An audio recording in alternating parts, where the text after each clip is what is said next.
रे धन सिंह, क्या हो गया? कैसे परेशान है? क्या बताऊं राम सिंह, तुझे तो पता ही है इस बार बारिश नहीं हुई, जिस वजह से इस बार फसलों को पानी नहीं मिल रहा।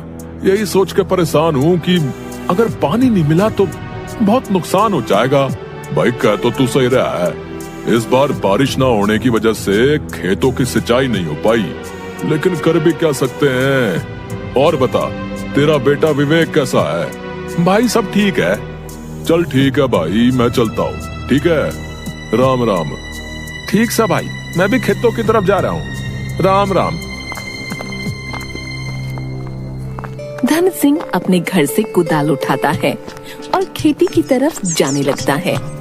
तभी रास्ते में उसे उसका काफी पुराना मित्र चंपक मिलता है।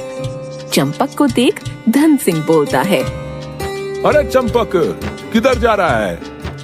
काम से जा रहा था, तू किधर जा रहा है? भाई मैं तो खेती की तरफ जा रहा था। अच्छा, बैठ मेरी साइकिल पर, मैं उधर से ही तो जा रहा हूँ, छोड़ दूंगा तुझे।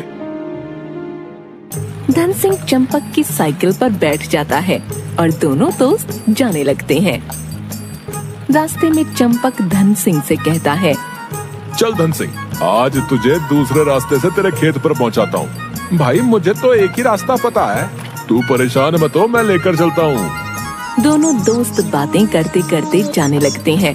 तभी चंपक के घर से फोन आता है और चंपक साइकिल रोक कर बात करता है। वो बात करने के बाद कहता है, धन सिंह भाई, अब तुझे यहाँ से पैदल जाना होगा। तेरी भाभी का फोन आया है, थोड़ी ही दूर पर है तेरा खेत, पैदल पैदल निकल जा। ठीक है? चल ठीक है भाई, मैं जा रहा हूँ। इतना कहकर धन सिंह चलने लगता है। थोड़ी दूर चलने के बाद उसे अपने खेत दिखाई देने लगते हैं, सो वो चलने लगता है। चलते चलते रास्ते में उसे एक कुआं दिखाई देता है।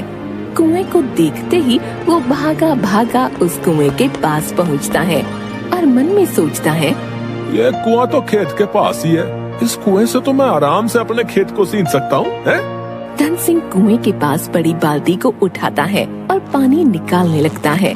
वो पानी निकाल ही रहा होता है कि तभी सतीश वहाँ आता है और कहता है, अरे अरे, किससे पूछकर तुम इस कुएं से पानी निकाल रहे हो? हैं? ये आपका कुआं है क्या? हाँ, ये मेरा कुआं है। भाई साहब, मुझे अपने खेतों की सिंचाई करनी है, क्या मैं इस कुएं से पानी ले सकता हूँ? अरे अरे, मैं अपना पानी क्यों दूं? हैं? अगर तुम्हें पानी लेना ही है तो इस कुएं को खरीद लो। भाई साहब, कितने में दोगे ये कुआं? मैं ये कुआं तुम्हें 5,000 रुपए में दे दूंगा। भाई साहब, कुआं बेच रहे हो या सोना है? इतना महंगा कुआं? लेना है तो लो, वरना जाओ। हाँ। सतीश की ये बात सुनकर धन सिंह चिंता में पड़ गया, लेकिन वो ये सौदा छोड़ना नहीं चाहता था। उसने तुरंत कहा, ठीक है भाई साहब, मुझे ये सौदा मंजूर है। ठीक है, तो कल पैसे लेकर आना और कुआं खरीद लेना। ठीक है, ठीक है। इतना कहकर धन सिंह अपने घर वापस आ जाता है और पैसों का इंतजाम करने में जुट जाता है और भगवान की दुआ से पैसों का इंतजाम भी हो जाता है। अगले दिन धन सिंह उस सतीश से मिलता है। ये लो भाई साहब, पैसे हैं? आज से ये कुआं मेरा हुआ। ठीक है? हाँ हाँ भाई, आज से ये कुआं तेरा हुआ। हाँ। धन सिंह के पास पड़ी बाल्टी को उठाता है और पानी लेने लगता है। तभी सतीश कहता है, अरे अरे अरे, क्या कर रहे हो तुम? हैं? क्या हुआ भाई? पानी निकाल रहा हूँ, खेत को पानी देना है ना। भाई पानी कैसे निकाल ले रहे हो? हैं? ये पानी तो मेरा है ना। अभी तो पैसे देकर मैंने ये कुआं खरीदा। कुआं ही तो खरीदा है, कुएं का पानी थोड़ी ना है। पानी तो अभी भी मेरा है। सतीश की ये बात सुनकर धन सिंह मायूस हो जाता है और मायूस होकर घर लौटता है। घर वालों को वो सारी बात बताता है। तभी उसका बेटा कहता है, पिताजी, आप महाराज के पास जाओ, वही हमें न्याय दिलाएंगे। हाँ बेटा, तू सही कह रहा है, मैं कल ही जाऊंगा महाराज के पास।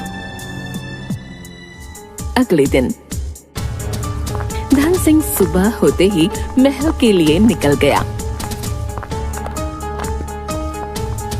और कुछ ही देर में महल पहुंच गया और राजा को सारी बात बताने लगा। धन सिंह की बात सुनकर राजा ने हैरान होते हुए कहा, अरे ऐसा कैसे हो सकता है? महाराज ऐसा ही हुआ है। मंत्री जाओ और उस आदमी को अभी यहाँ बुला के लाओ। राजा की ये बात सुनकर मंत्री उस आदमी के पास गया और उस आदमी को बुला कर लाया। वो आदमी जैसे ही महल में आया तभी राजा ने कहा, जब इस आदमी ने तुमसे ये कुआं खरीद लिया है तो तुम इसे पानी क्यों नहीं लेने दे रहे हो?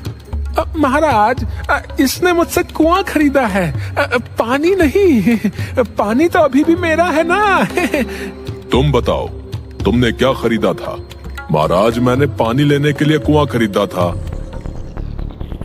राजा उन दोनों की बातों को सुनकर कोई सही फैसला नहीं कर पा रहे थे, तो राजा ने अपने बुद्धिमान सलाहकार सहदेव को महल में बुलाया और सारी बात बताई। राजा की बात सुनकर सहदेव पूरा माजरा समझ गया। सहदेव ने सतीश से पूछा, तुमने इस धन सिंह को बस ये कुआं बेचा है, पानी नहीं? पानी तो अभी भी मेरा है, कुआं इसका है। अच्छा, तो कुआं इसका है, पानी तुम्हारा है? हाँ हाँ, पानी मेरा है। हाँ, एक काम करो, तुम इसके कुएं से अपना सारा पानी निकाल लो और इसका कुआं इसको दे दो। सहदेव की बात सुनकर सतीश को ये समझ आ गया कि अब उसकी चतुराई किसी काम नहीं आने वाली।